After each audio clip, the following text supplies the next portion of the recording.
Canto 1, capítulo 11, verso 35. Sa esha naralokesmin avatirana svamayaya reme stri ratnakutastho Bhagavan prakrito yatha. Tradução. Esta suprema personalidade de Deus, Shri Krishna, por sua misericórdia sem causa, apareceu neste planeta através de sua potência interna e divertiu-se entre mulheres competentes como se estivesse ocupado em afazeres mundanos. Significado. O Senhor casou-se e viveu como um chefe de família. Isso é certamente semelhante a uma ocupação mundana, mas quando sabemos que ele se casou com 16.108 esposas e viveu com elas separadamente em todos os palácios e em cada um deles, certamente isso não é mundano. Portanto, o Senhor, vivendo como chefe de família entre suas esposas competentes, nunca é mundano, e seu comportamento com elas nunca deve ser entendido como relação sexual mundana. As mulheres que se tornaram esposas do Senhor certamente não são mulheres comuns, porque obter o Senhor como esposo é resultado de tapácia ou austeridade, de muitos e muitos milhões de nascimentos. Quando o Senhor aparece em diferentes lokas ou planetas, ou neste planeta de seres humanos, ele revela seus passatempos transcendentais simplesmente para atrair as almas condicionadas a tornarem-se seus eternos servos, amigos, pais e amantes respectivamente, no mundo transcendental, onde o Senhor recíproca eternamente tais intercâmbios de serviço. Este serviço é pervertidamente representado no mundo material e interrompido prematuramente, resultando em dolorosa experiência. O ser vivo iludido, condicionado pela natureza material, não pode entender, devido à ignorância, que todas as relações nesse mundo mortal são temporárias e cheias de inebriamentos. Tais relações não podem nos ajudar a sermos perpetuamente felizes, mas se a mesma relação é estabelecida com o Senhor, então somos transferidos ao mundo transcendental após deixar este corpo material e nos tornamos eternamente relacionados com Ele na relação que desejamos.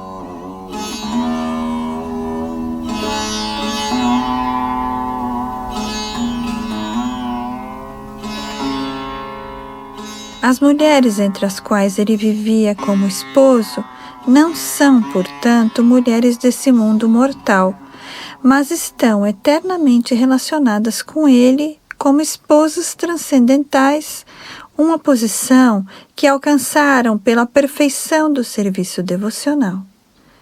Esta é a competência delas. O Senhor é Parambrahman, ou a suprema personalidade de Deus. As almas condicionadas buscam a felicidade perpétua em todos os lugares, não apenas nessa Terra, mas também em outros planetas e em todo o universo, porque constitucionalmente uma centelha espiritual, como ela é, pode viajar a qualquer parte da criação de Deus. Porém, quando condicionada pelos modos materiais, ela tenta viajar no espaço através de espaçonaves e, assim, não consegue alcançar seu destino. A lei da gravidade está prendendo-a como as algemas de um prisioneiro. Por outros processos, ela pode alcançar qualquer lugar, mas mesmo que alcance o planeta mais elevado, não pode atingir a felicidade perpétua que busca vida após vida. No entanto, quando ela volta a si, busca a felicidade Brahman, tendo certeza que a felicidade ilimitada que ela procura jamais pode ser obtida no mundo material. Como tal, o Ser Supremo, Parabrahman, certamente não busca sua felicidade em parte alguma do mundo material. Tampouco sua parafernália de felicidade pode ser encontrada no mundo material. Ele não é impessoal.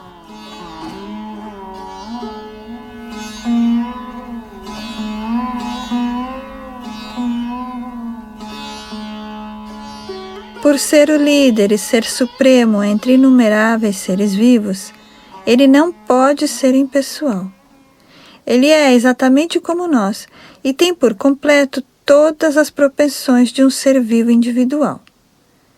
Ele se casa exatamente como nós, mas seu casamento não é mundano nem limitado por nossa experiência no estado condicionado. Suas esposas, portanto, parecem mulheres mundanas, mas de fato, todas elas são almas liberadas transcendentais, manifestações perfeitas da energia interna.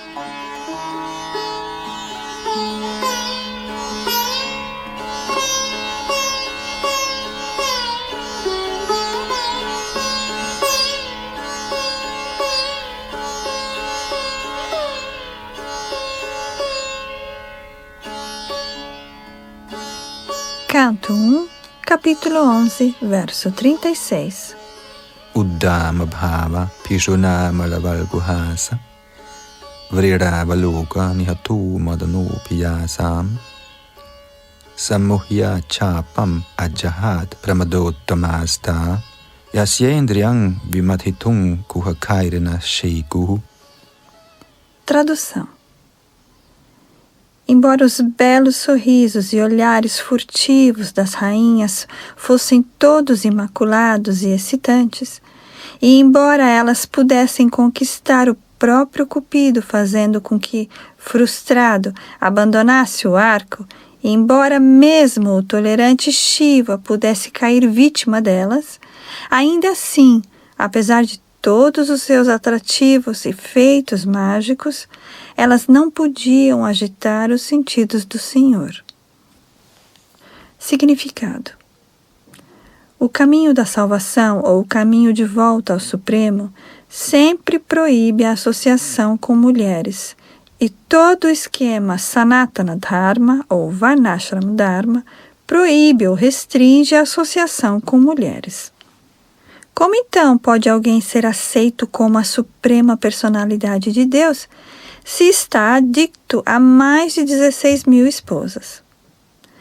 Essa questão pode ser relevantemente levantada por pessoas inquisitivas, realmente ansiosas por conhecer a natureza transcendental do Senhor Supremo.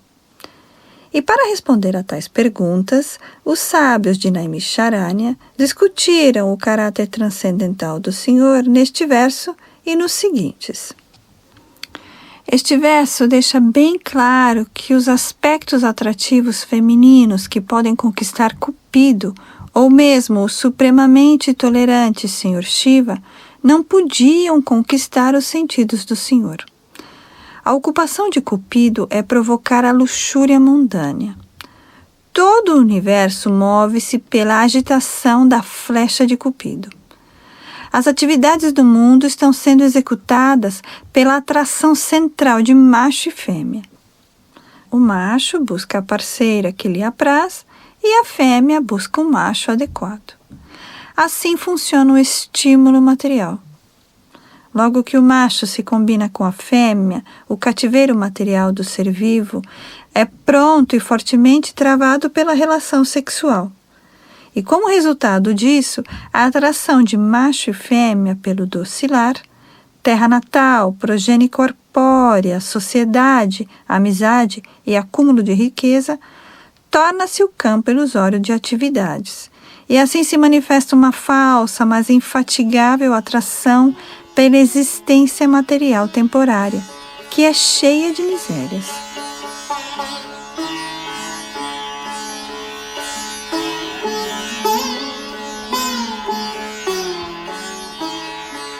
Portanto, aqueles que estão no caminho da salvação de voltar ao lar, de volta ao Supremo, são especialmente aconselhados por todas as instruções escriturais a se livrarem dessa parafernália de atração material. Isto só é possível através da associação com devotos do Senhor, que são chamados de Mahatmas. Cupido atira suas flechas nos seres vivos para deixá-los loucos em busca do sexo oposto, sem levar em consideração se o parceiro é verdadeiramente belo ou não. As provocações de Cupido estão acontecendo mesmo entre as sociedades bestiais, que são todas de má aparência segundo o conceito das nações civilizadas. A influência de Cupido se exerce mesmo entre as formas mais feias, para não falar das belezas mais perfeitas. O Senhor Shiva, que é considerado como o mais tolerante, também foi atingido pela flecha de Cupido, porque ele também ficou louco atrás da encarnação Mohini do Senhor e reconheceu-se derrotado. O próprio Cupido, contudo, foi cativado pelos graves e excitantes procedimentos das deusas da fortuna, e ele abandonou voluntariamente seu arco e flechas em estado de frustração.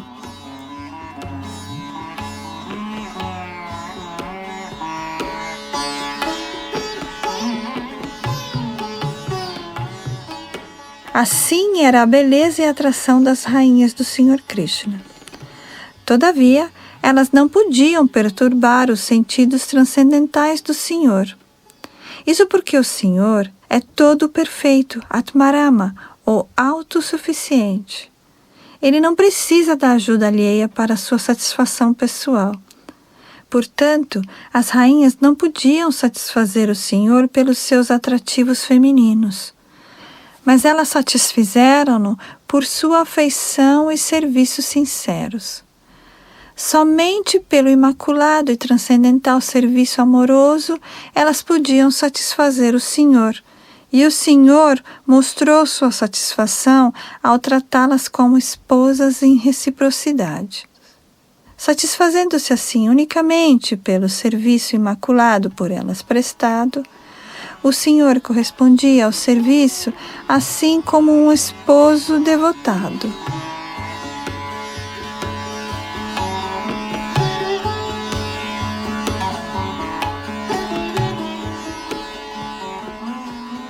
Senão, ele não teria motivo para tornar-se o esposo de tantas esposas. Ele é o esposo de todas, mas ele corresponde àqueles que o aceita como tal. Esta afeição imaculada pelo Senhor jamais deve ser comparada à luxúria mundana.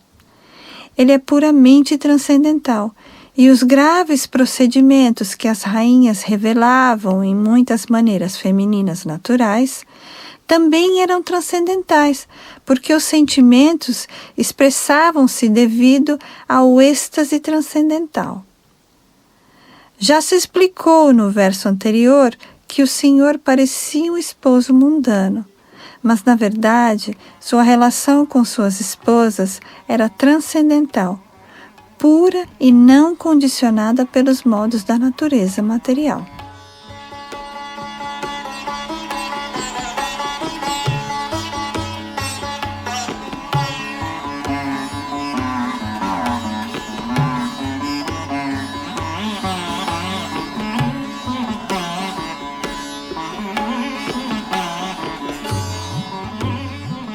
Canto 1, capítulo 11, verso 37. Tamayang manyate loko yasangam apisanginam atmaupam yena manojam vyapranavanam yato buddha. Tradução.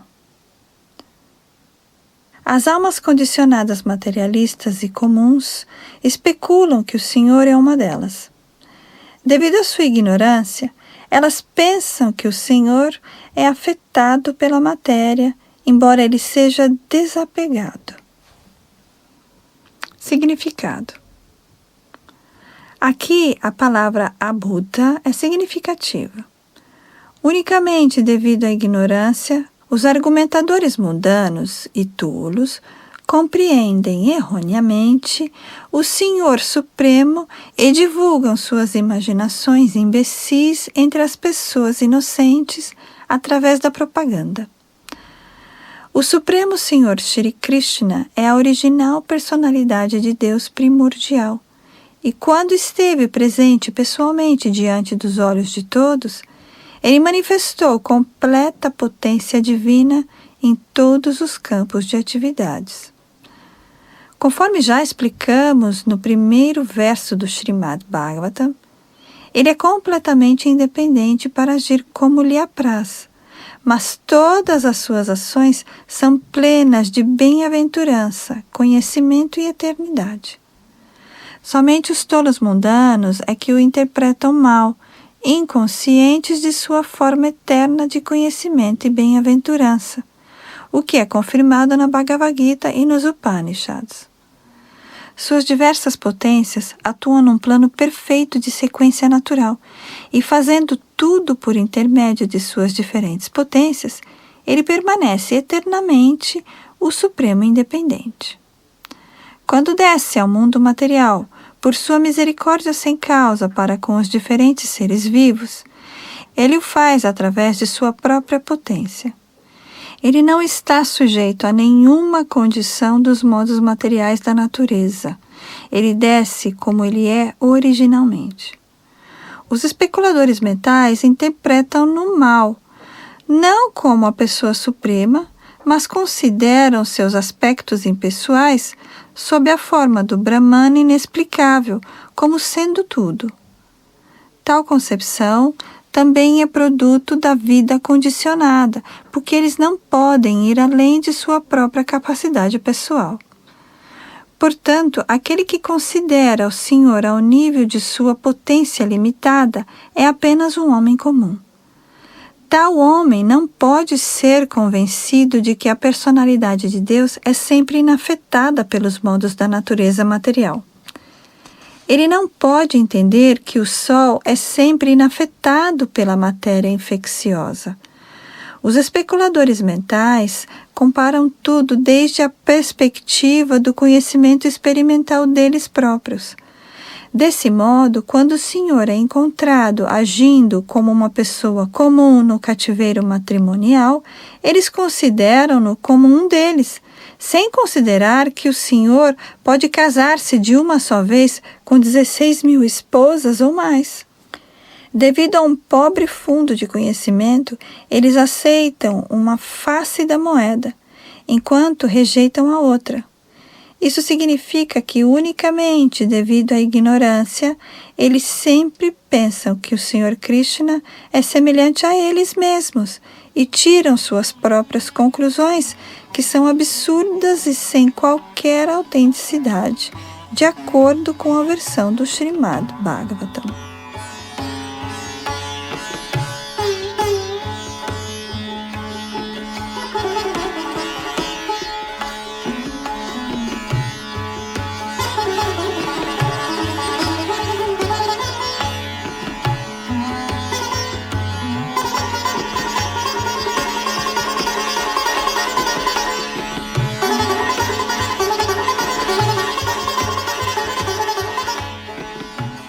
Canto 1, capítulo 11, verso 38. Itadishanam ishasya prakritistho pitad gunaihi nayujyate sadatmasthair yatha buddhis tadashriya. Tradução. Esta é a divindade da personalidade de Deus. Ele não é afetado pelas qualidades da natureza material, mesmo que esteja em contato com elas. De modo semelhante, os devotos que se refugiam no Senhor não se tornam influenciados pelas qualidades materiais. Significado. Nos Vedas e nas literaturas védicas, o Shruti e o Smriti, afirma-se que na divindade nada há de material. Ele é unicamente transcendental, Nirguna, o supremo conhecedor, Hari, ou a personalidade de Deus. É a pessoa transcendental suprema, situada além do limite da afeição material. Essas afirmativas são confirmadas, inclusive, por Acharya Shankara. Pode ser que alguém argumente que sua relação com as deusas da fortuna é transcendental. Mas o que dizer de sua relação com a dinastia Yadu, tendo nascido nessa família, ou de sua matança dos descrentes como Jarasandha e outros asuras diretamente em contato com os modos da natureza material? A resposta é que a divinidade da personalidade de Deus nunca está em contato com as qualidades da natureza material, em nenhuma circunstância. De fato, ele está em contato com essas qualidades porque é a fonte última de tudo. Contudo, ele está acima das influências dessas qualidades. Ele é conhecido, portanto, como Yogeshvara, ou o mestre do poder místico, ou, em outras palavras, o Todo-Poderoso. Mesmo seus devotos eruditos não são afetados pela influência dos modos materiais. Os exaltados 6 Goswamis de Vrindavana descendiam todos de famílias muito ricas e aristocráticas, mas quando adotaram a vida de mendicantes em Vrindavana, superficialmente parecia que eles estavam em condições de vida miseráveis.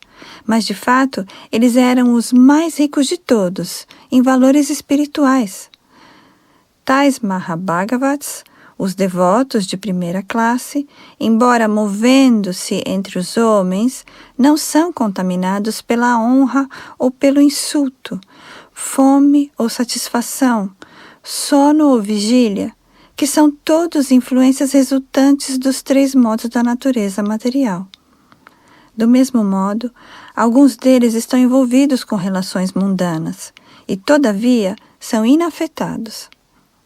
A menos que tenha essa neutralidade diante da vida, ninguém pode ser considerado como situado em transcendência.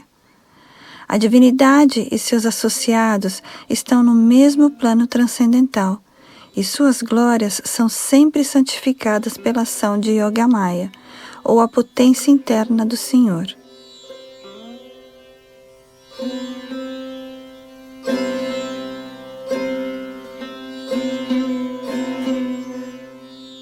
Os devotos do Senhor são sempre transcendentais, mesmo que às vezes aparentem estar caídos em seu comportamento. O Senhor declara enfaticamente no Bhagavad Gita, capítulo 9, verso 30, que mesmo que se encontre um devoto imaculado, caído devido a uma contaminação material anterior, ele deve, não obstante, ser aceito como plenamente transcendental, por estar 100% ocupado no serviço ao Senhor. O Senhor o protege sempre por causa da sua prestação de serviço a Ele, e as condições caídas devem ser consideradas como sendo acidentais e temporárias. Elas serão extintas em pouco tempo.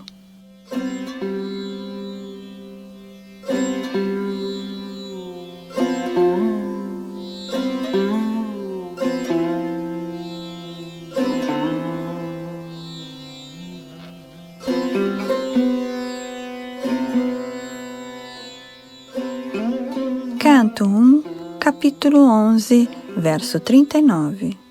Tangaminire balamurha strayanang chanuvratangraha apramana vido bharatur ishvarang matayo yatha.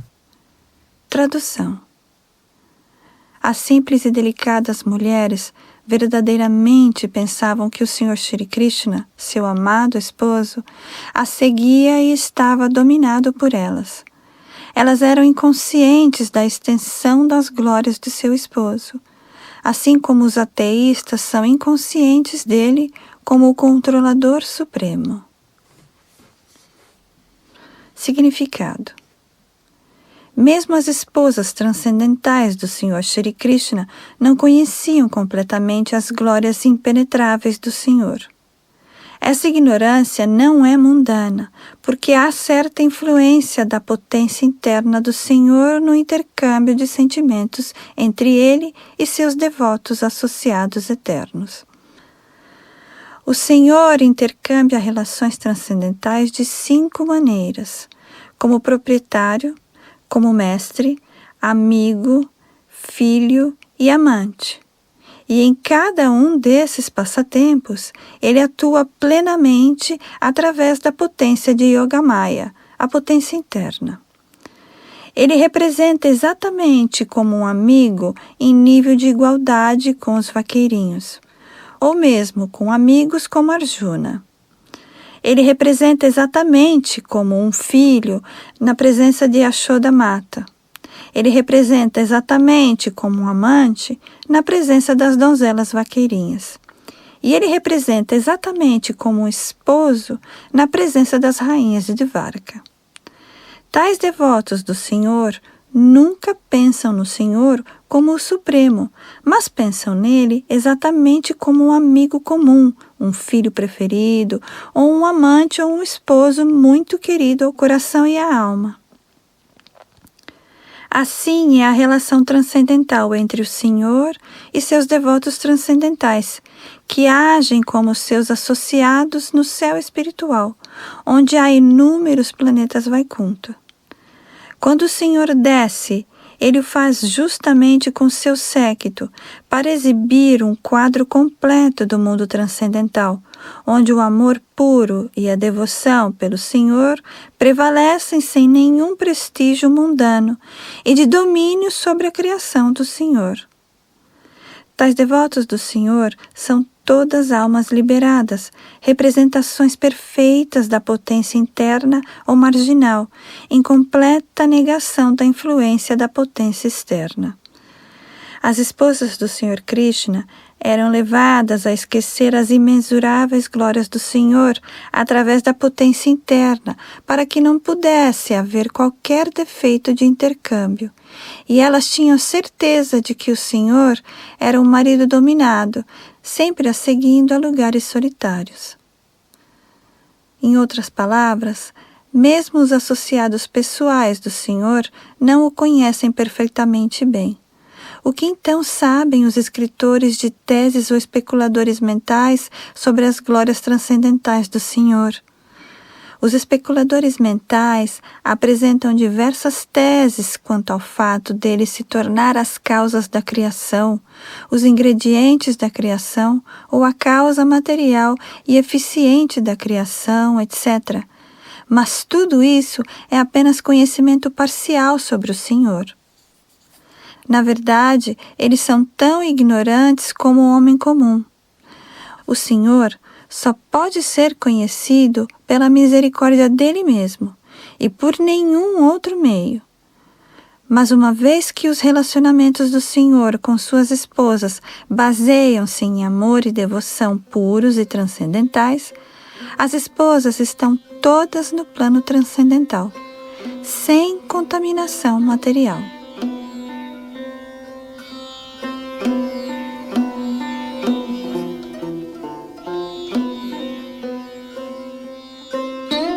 Neste ponto, encerram-se os significados Bhaktivedanta do primeiro canto, 11º capítulo do Srimad Bhagavatam, intitulado A Entrada do Senhor Krishna em Dvaraka.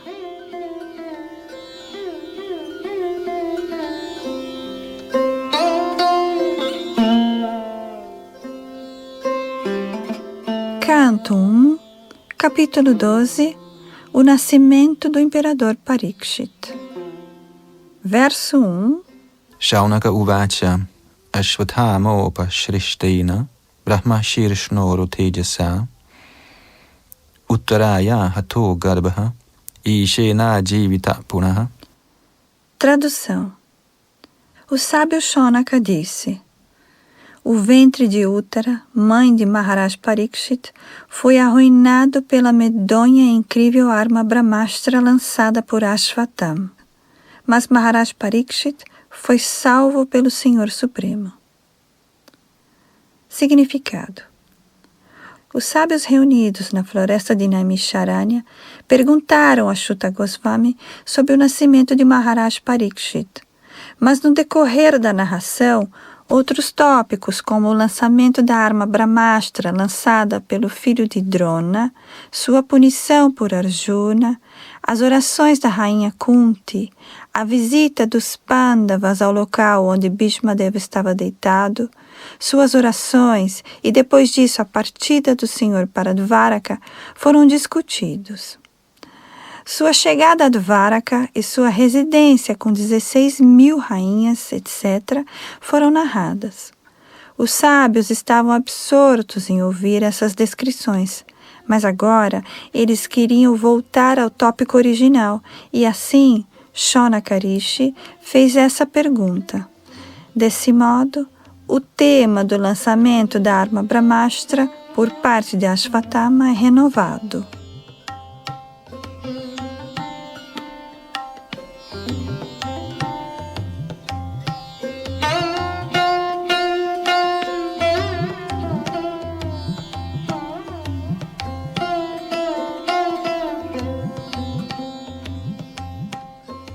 Canto 1, capítulo 12, verso 2. Tasya janma mahabuddhi karmani cha mahatmanah nidhanam cha yathaiva asit sapretya gatavan yatha. Tradução. Como o grande imperador Parikshit, que era muito inteligente e um grande devoto, nasceu naquele ventre? Como aconteceu sua morte? E o que ele alcançou após sua morte? Significado. O rei de Hastinapur, hoje Delhi, era imperador do mundo, pelo menos até o tempo do filho do imperador Parikshit. Maharaj Parikshit foi salvo pelo Senhor no ventre de sua mãe. Assim, ele pôde certamente ser salvo da morte prematura devido à má vontade do filho de um Brahmana. Porque a era de Kali começou a agir logo após a ascensão de Maharaj Parikshit ao poder, o primeiro sinal das apreensões manifestou-se na maldição ao inteligentíssimo e devoto rei Maharaj Parikshit. O rei é o protetor dos cidadãos indefesos, cujo bem-estar, paz e prosperidade dependem dele. Desafortunadamente, devido à instigação da caída era de Kali, um desventurado filho de Brahmana foi levado a condenar o inocente Maharaj Parikshit, e assim o rei teve de preparar-se para uma morte dentro de 7 dias. Maharaj Parikshit é especialmente famoso como aquele que é protegido por Vishnu, e ao ser indevidamente amaldiçoado pelo filho de um Brahmana, ele poderia ter invocado a misericórdia do Senhor para salvá-lo, mas ele não o quis, porque era devoto puro. O devoto puro nunca pede ao Senhor nenhum favor indevido. Maharaj Parikshit sabia que a maldição do filho de Brahmana, que pesava sobre ele, era injusta, mas como todos os demais sabiam. Mas ele não quis neutralizá-la, porque também sabia que a era de Kali havia começado e que o primeiro sintoma da era, ou seja, a degradação da altamente talentosa comunidade brahmana, também havia começado. Ele não quis interferir na corrente do tempo, senão que preparou-se para enfrentar a morte muito alegre e apropriadamente. Foi tão afortunado que teve pelo menos 7 dias para preparar-se para o encontro com a morte. E assim, ele utilizou o tempo apropriadamente, na companhia de Shukadeva Goswami, o grande santo e devoto do Senhor.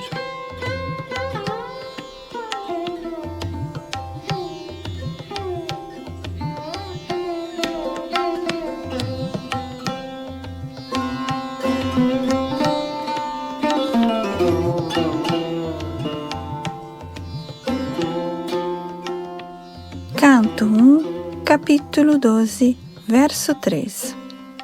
Tadidang shrotum ichhamo gaditum yadimanyasi bruhi na shraddhadhananang yasya jnanam adachukaha. Tradução. Desejamos todos ouvir respeitosamente sobre ele, Maharaj Parikshit, a quem Shukadeva Goswami transmitiu o conhecimento transcendental. Por favor, fala sobre este assunto. Significado. Shukadeva Goswami transmitiu conhecimento transcendental a Maharaj Parikshit durante os derradeiros 7 dias de sua vida, e Maharaj Parikshit o ouviu adequadamente, assim como o ardoroso estudante. O efeito de tal audição e canto fidedignos do Srimad Bhagavatam foi igualmente compartilhado tanto pelo ouvinte quanto pelo recitador. Ambos foram beneficiados. Dos 9 diferentes meios transcendentais de serviço devocional ao Senhor, prescritos no Bhagavatam, todos eles ou alguns deles, ou mesmo um só deles, são igualmente benéficos se executados adequadamente. Maharaj Parikshit e Shukadeva Goswami foram sérios executores dos primeiros e importantes 2 itens, que são o processo de cantar e o processo de ouvir. Portanto, ambos foram bem-sucedidos em sua louvável tentativa.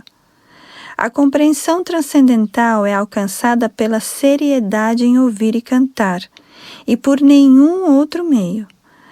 Existe um tipo de mestre espiritual e discípulo, muito divulgados nesta era de Kali. Dizem que o mestre injeta força espiritual num discípulo através de uma corrente elétrica gerada pelo mestre, e o discípulo começa a sentir o choque. Ele torna-se inconsciente e o mestre pede remuneração pela descarga de seu estoque, assim chamados bens espirituais. A divulgação dessa farsa está acontecendo nesta era e o pobre homem comum está se tornando vítima desta propaganda. Não encontramos esses contos folclóricos nas relações entre Shukadeva Goswami e seu grande discípulo Maharaj Parikshit. O sábio recitou o Srimad Bhagavatam com devoção e o grande rei ouviu-o adequadamente. O rei não sentiu nenhum choque de corrente elétrica do mestre, nem ficou inconsciente enquanto recebia o conhecimento do mestre. Ninguém deve, portanto, deixar-se vitimar por essas propagandas desautorizadas, feitas por certos falsos representantes do conhecimento védico. Os sábios de Naimisharanya eram muito respeitosos em ouvir sobre Maharaj Parikshit, por ele ter recebido o conhecimento de Shukadeva Goswami, por meio do ouvir fervoroso. O ouvir fervoroso da parte do mestre espiritual fidedigno é o único caminho para receber o conhecimento transcendental, e não há necessidade de façanhas médicas ou misticismo oculto para a obtenção de efeitos miraculosos. O processo é simples, mas apenas o participante sincero pode alcançar o resultado desejado.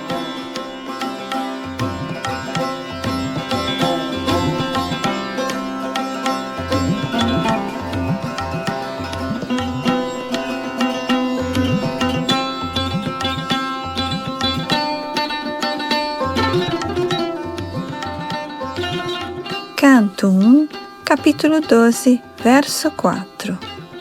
Suta uvacha. Apipala dharmaraja pitrivadranjayan prajaha nispraha sarvakamebhya krishna padanusivaya. Tradução.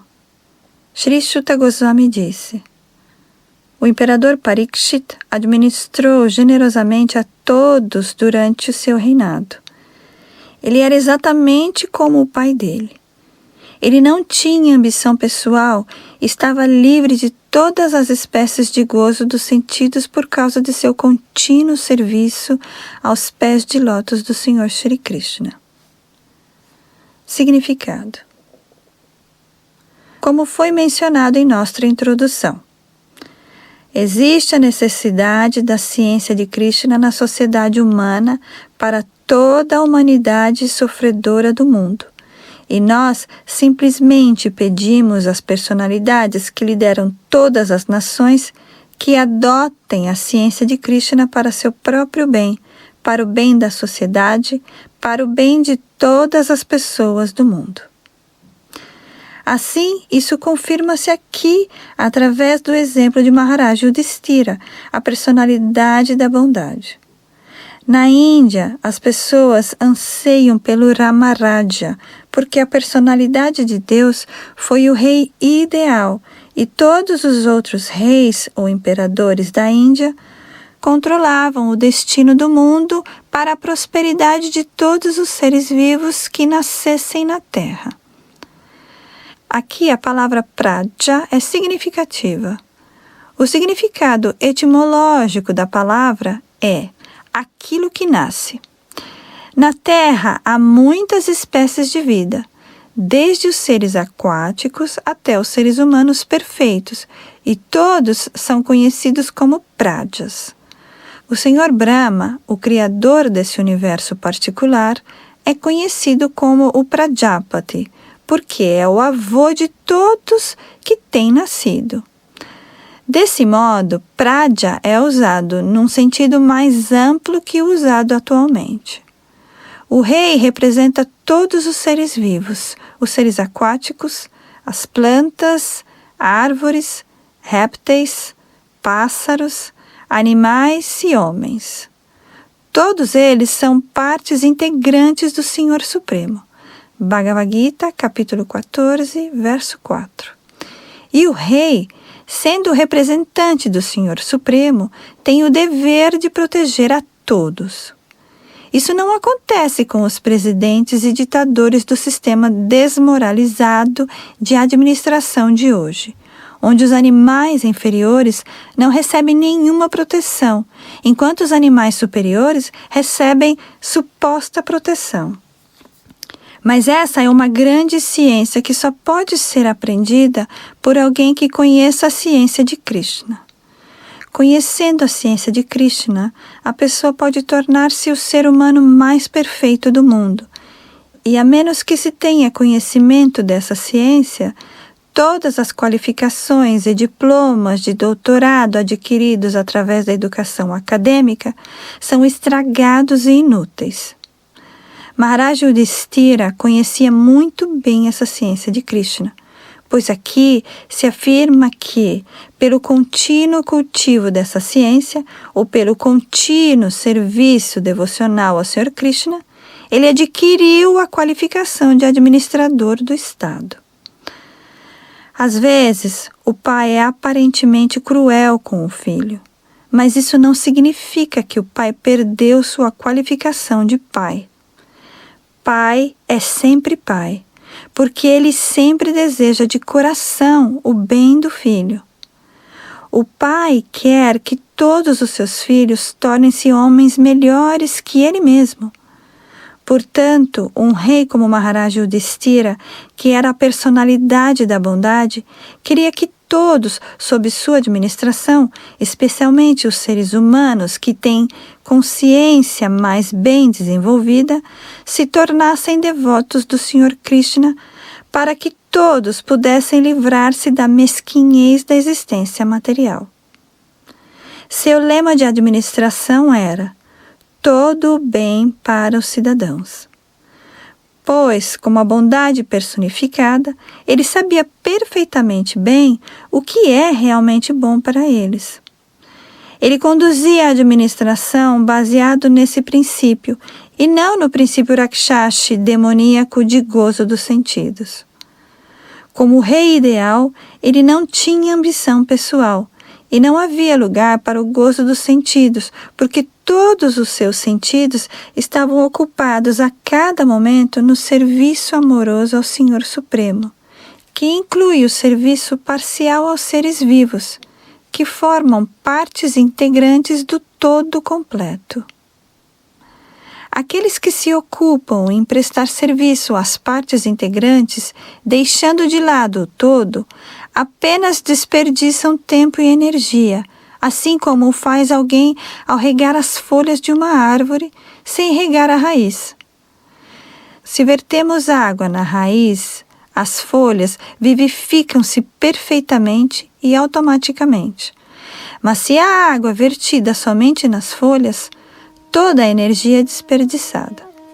Maharaj Yudhishthira, portanto, estava constantemente ocupado ao serviço do Senhor. E assim, as partes integrantes do Senhor, os seres vivos, sob sua cuidadosa administração, eram perfeitamente atendidos com todo o conforto nesta vida e com todo o progresso na próxima. Assim funciona o sistema perfeito da administração do Estado.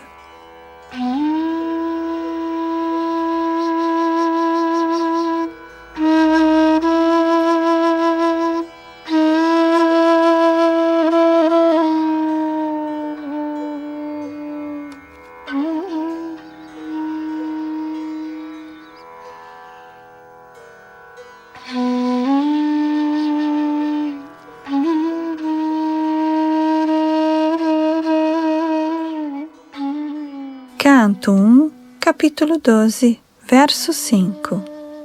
Sampada kartavodoka mahsi brataro mahi jambudvipadipatyaং cha yashascha trividangatam. Tradução.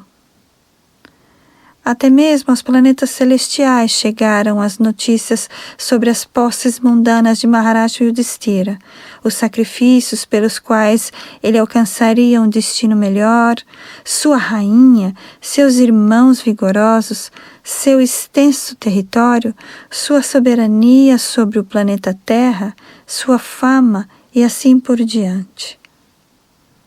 Significado. Somente o nome e a fama de um homem grande e rico são conhecidos por todo o mundo. E o nome e a fama de Maharaj Yudhishthira alcançaram os planetas superiores por causa de sua boa administração, posses mundanas, sua gloriosa esposa Draupadi, a força de seus irmãos Bhima e Arjuna e seu sólido poder soberano sobre o mundo, conhecido como Jambudvipa. Aqui a palavra loka é significativa. Existem diferentes lokas, ou planetas superiores espalhados por todo o céu, tanto material quanto espiritual. Uma pessoa pode alcançá-los em virtude de seu trabalho na vida atual, como se afirma na Bhagavad Gita, capítulo 9, verso 25. Nenhuma entrada forçada é permitida ali. Os mesquinhos cientistas e engenheiros materiais que têm descoberto veículos para viajar por alguns milhares de quilômetros no espaço exterior não terão ali entrada permitida. Esse não é o modo de alcançar melhores planetas.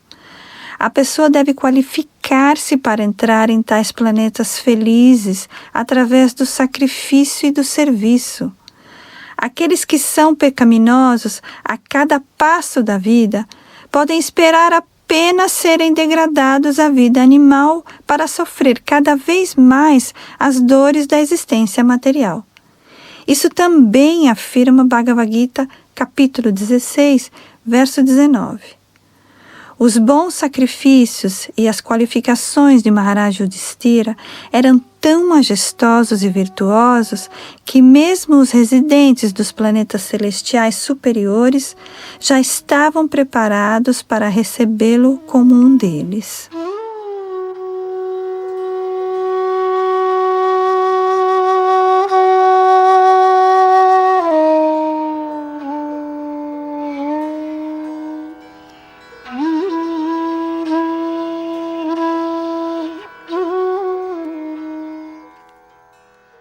Canto 1, capítulo 12, verso 6. Kinti kama surasparha mukunda manaso dvijaha adhidjahrur mudang ragya kshudhitasya yathitari. Tradução. Ó Brahmanas, a opulência do rei era tão deslumbrante que os cidadãos do céu aspiravam por ela. Mas porque ele estava absorto no serviço ao Senhor, nada podia satisfazê-lo, exceto o serviço ao Senhor. Significado. Existem duas coisas no mundo que podem satisfazer os seres vivos. Quando a pessoa é materialmente envolvida, ela se satisfaz apenas com o gozo dos sentidos.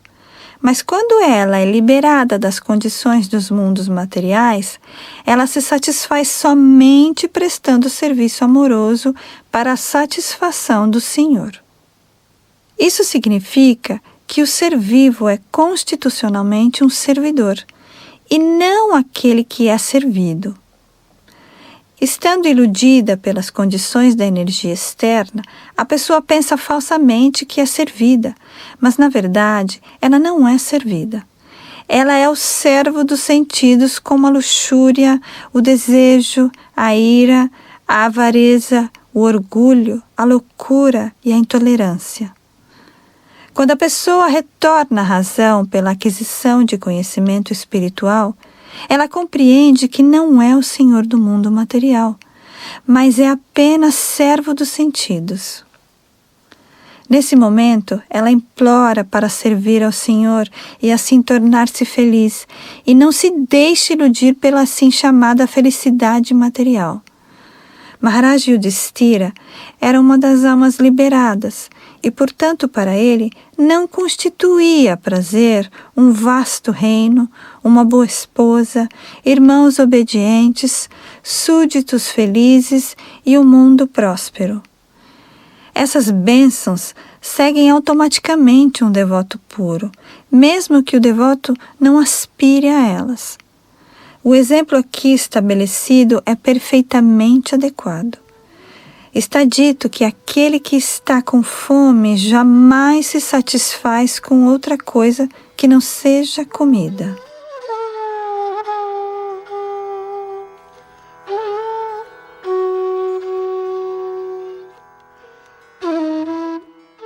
Todo o mundo material está cheio de seres vivos famintos. A fome não é de boa comida, abrigo ou gozo dos sentidos. A fome é de atmosfera espiritual. Unicamente devido à ignorância, eles pensam que o mundo está insatisfeito porque não há suficiente comida, abrigo, defesa e objetos de gozo dos sentidos.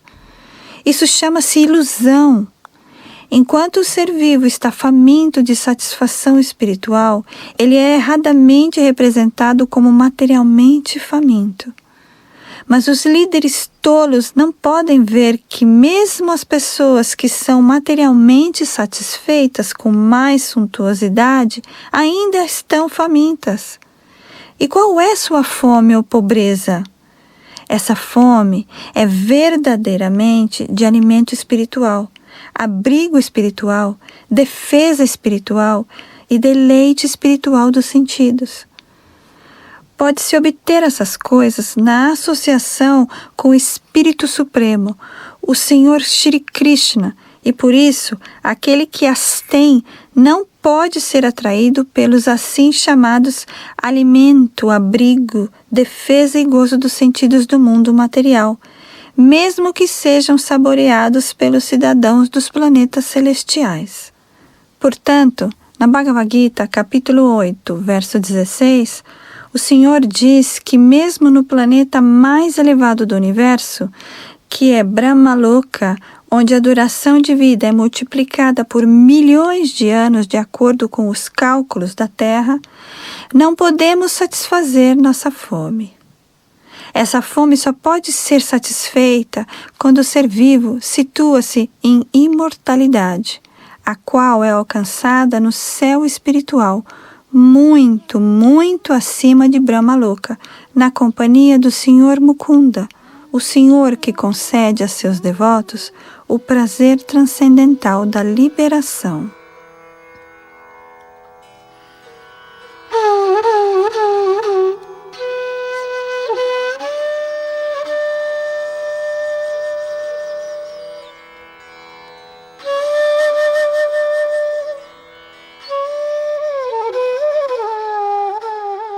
Canto 1, capítulo 12, verso 7. Matur garbha gato vira satada brigunandana dadarsha purusham kanchid dahyamano strategisa. Tradução. Ó filho de Brigo, Shaunaka, Quando o bebê Parikshit, o grande lutador, estava no ventre de sua mãe Uttara e sofria o calor incandescente do Brahmastra atirada por Ashvatthama, ele pôde observar o Senhor Supremo vindo ao seu encontro. Significado: a morte geralmente implica em permanecer em transe por 7 meses. Ao ser vivo, de acordo com sua própria ação, se permite entrar no ventre da mãe pelo veículo do sêmen do pai, e assim ele desenvolve o corpo desejado. Essa é a lei do nascimento em corpos específicos, de acordo com as próprias ações passadas. Quando acorda do transe, ele sente a inconveniência de estar confinado dentro do ventre, e desse modo quer sair dali, e às vezes, afortunadamente, ora ao Senhor por essa liberação. Maharaj Parikshit, quando no ventre de sua mãe, foi atingido pelo Brahmastra lançado por Ashvatthama e estava sentindo o calor escaldante. Mas porque era um devoto do Senhor, o Senhor apareceu de imediato dentro do ventre, através de sua energia poderosa, e a criança pôde ver que alguém tinha vindo para salvá-la. Mesmo naquela condição desamparada, o bebê Parikshit aguentou a insuportável temperatura do Brahmastra, por ser, por natureza, um grande lutador. Esta é, pois, a razão de se usar a palavra vira.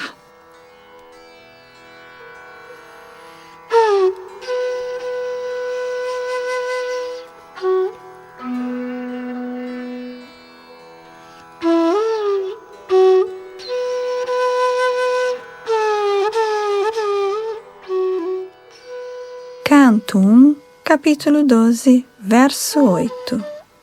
Angushtamatram amarang sphurat puratamaulinam apivya darshanang shyamang taridvasanam achutam.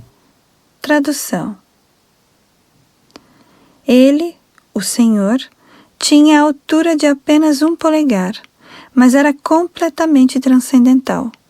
Tinha um corpo muito belo, anegrado e infalível, e vestia uma roupa amarelo cintilante e um elmo de ouro fulgurante.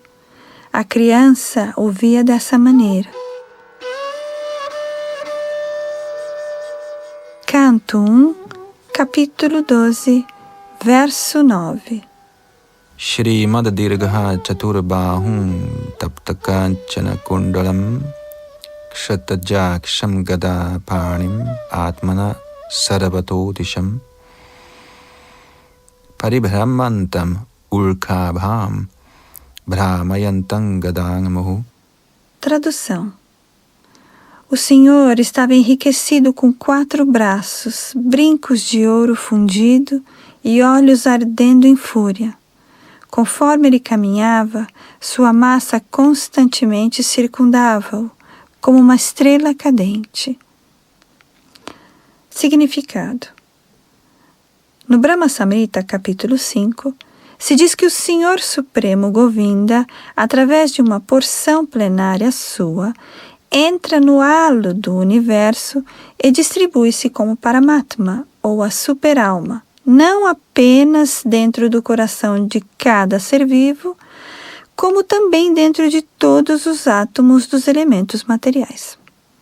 Assim, o Senhor é onipenetrante através de sua potência inconcebível, e desse modo ele entrou no ventre de Uttara para salvar seu amado devoto Maharaj Parikshit. No Bhagavad Gita, capítulo 9, verso 31, o Senhor garantiu a todos que seus devotos jamais serão destruídos. Ninguém pode matar um devoto do Senhor, porque ele é protegido pelo Senhor, e ninguém pode salvar uma pessoa que o Senhor queira matar. O Senhor é todo-poderoso, e, portanto, ele tanto pode salvar quanto matar, como lhe aprouver. Ele tornou-se visível para seu devoto Maharaj Parikshit, mesmo naquela posição incômoda, no ventre de sua mãe, sob uma forma exatamente adequada à sua visão. O Senhor pode tornar-se maior que milhares de universos e, ao mesmo tempo, pode tornar-se menor que um átomo. Misericordioso como é, ele adapta-se perfeitamente à visão do ser vivo limitado. Ele é ilimitado. Ele não é limitado a nenhuma medida de nosso cálculo. Ele pode tornar-se maior do que aquilo que possamos imaginar e pode tornar-se menor que aquilo que possamos conceber. Mas em todas as circunstâncias, ele é o mesmo Senhor Todo-Poderoso. Não há diferença entre o Senhor Vishnu do tamanho de um polegar no ventre de Uttara e o Narayana completo no Vaikuntha Dhama, o reino de Deus. Ele aceita a forma de Archa Vigraha, deidade adorável, simplesmente para aceitar serviço de seus diversos devotos incapazes. Pela misericórdia da Archa Vigraha, a forma do Senhor em elementos materiais, os devotos que estão no mundo material podem facilmente aproximar-se do Senhor, embora ele não seja concebível pelos sentidos materiais. Portanto, a Archa Vigraha é uma forma completamente espiritual do Senhor, a ser percebida pelos devotos materiais. Essa Archa Vigraha do Senhor jamais deve ser considerada como material. Para o Senhor não há diferença entre material e espírito, embora haja um abismo de diferença entre os dois no caso do ser vivo condicionado. Para o Senhor não há nada senão existência espiritual, e semelhantemente não há nada exceto existência espiritual para o devoto puro do Senhor, em sua relação íntima com o Senhor.